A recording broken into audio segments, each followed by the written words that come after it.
আজকে আমরা জানব খতিয়ানের অংশ কিভাবে বের করে, বিশেষ করে আরএস, এসএ এবং সিএস। এই তিনটা খতিয়ান কিভাবে আমরা অংশ বের করব। অংশ বের করতে হলে আমাদেরকে পাঁচটা বিষয় সম্পর্কে জানতে হবে। এক নম্বর হচ্ছে আনা, গন্ডা, কড়া, কান্তি, তিল। এই পাঁচটা বিষয়। তো আমরা মূল আলোচনায় যাই। এই আনার অংশটা কিভাবে বুঝবো যে এখানে কয় আনা আছে, এর একটা সিম্বল, অর্থাৎ এই 16 আনা একটা খতিয়ানের 16 আনা মিলে এক অংশ হয়, এক অংশ। এখন 16 আনা কিভাবে মিলাবো? এরকম একটা টান থাকলে এটা ওই খতিয়ানের এক আনা। এটাই যদি আবার অনেকটা দুইয়ের মতো থাকে তাহলে 2 আনা। যদি এটা 9-এর মতো থাকে অথবা লয়ের মতো থাকে তাহলে 3 আনা।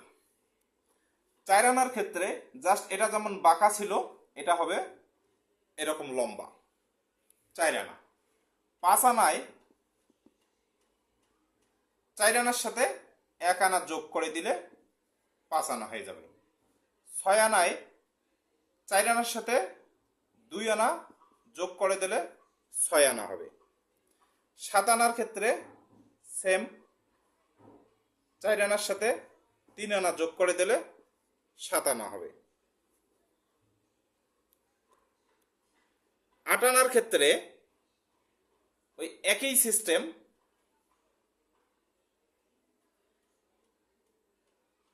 এটা 4 আনা, এর সাথে আর একটা 4 আনা, এটা হলো 8 আনা। 9 আনা 8 আনার সাথে 1 আনা যোগ করে দিলে 9 আনা।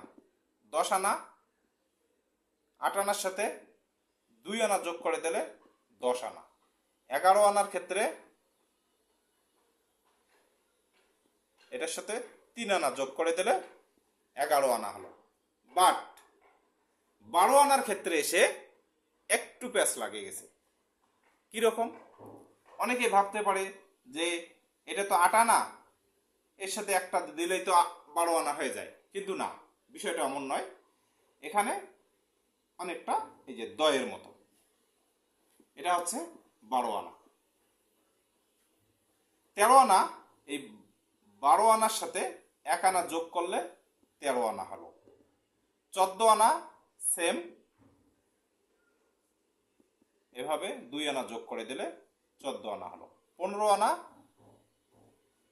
এভাবে 3 আনা যোগ করে দিতে হবে 12 আনার সাথে। 16 আনার ক্ষেত্রে এক অংশ,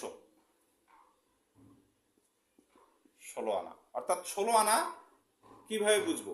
এই পুরো অংশটাই থাকবে, একইভাবে থাকবে। এটা হচ্ছে আনা। এখন আমার কাছে একটা খতিয়ান আছে, এই খতিয়ানের অংশ হলো এই অংশ। তাহলে আমরা এই অংশ কিভাবে বুঝবো? এই অংশ বুঝতে গেলে এটা হচ্ছে এখানে এই যে 4 আনা, যেটা টিক চিহ্ন দিলাম, এটা হলো 4 আনা। পরেরটা 3 আছে। এখন 3 কিভাবে হবে? মানে তিনে আমরা কি বুঝবো? 3 হলো গন্ডা।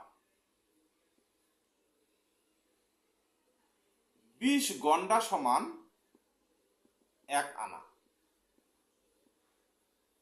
অর্থাৎ 1 2 3 খতিয়ানে এরকম থাকবে 19 পর্যন্ত। 4 আনা 3 গন্ডা, এটা মনে রাখতে হবে। 20 গন্ডা সমান 1 আনা।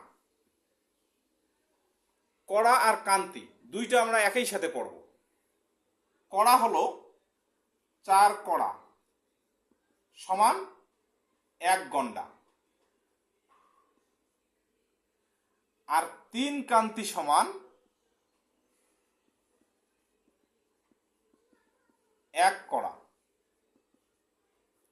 এখানে মনে রাখতে হবে এই কড়াটা কড়া থাকে দাঁড়াইয়া, অর্থাৎ 1 কড়া,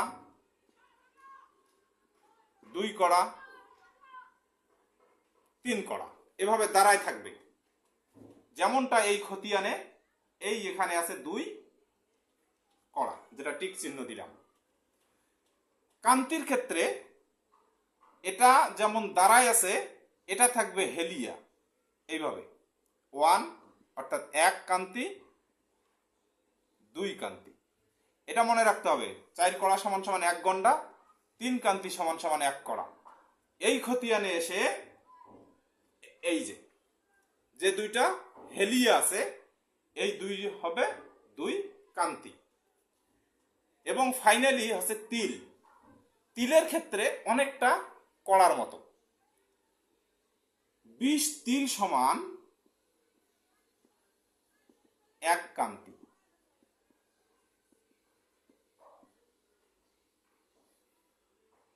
এটাও সেম 1, 2, 3 এভাবে 19 পর্যন্ত থাকবে।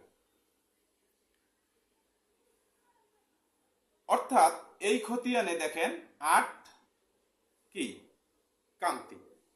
তাহলে আমরা এখন এই খতিয়ানে ফুল অংশটা আমরা যদি বের করতে চাই, তাহলে এখানে আছে 4 আনা, 3 গন্ডা, 2 কড়া, 2 কান্তি এবং 8 তিল।